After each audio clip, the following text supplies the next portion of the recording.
As you enter the gallery, you face images suspended in mid-air.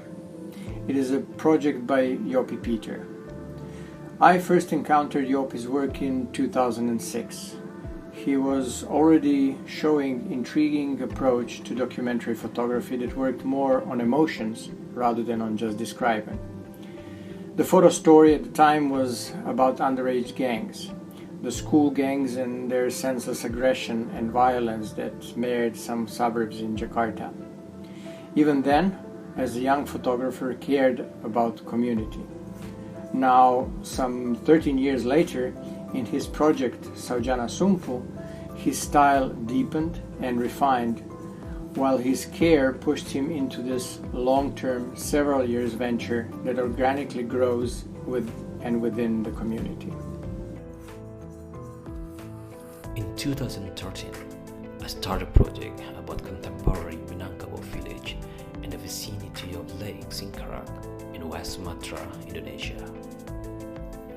This is a beautiful village that had been affected by the massive wave of merantau.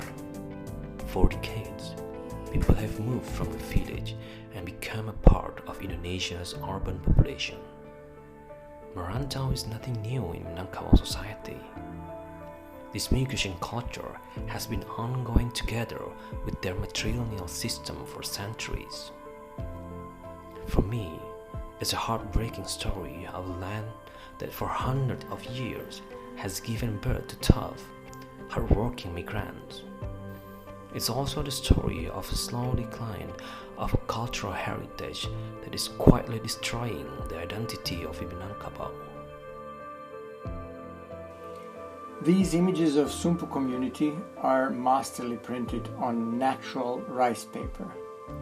They are etheric, they are suspended in mid-air, trying to push you, the visitor, to venture through as if you are really there, in the house, nature, immersed in the life of villagers remain there. The image of the brother and his little sister in the lake you encountered as you entered the exhibition, it is as romantic as it is haunting. It is emblematic of the feeling within the community Jopi captured, a feeling of growing into a slow extinction within the Garden of Eden. As Jopi once said, it is the feeling of being abandoned.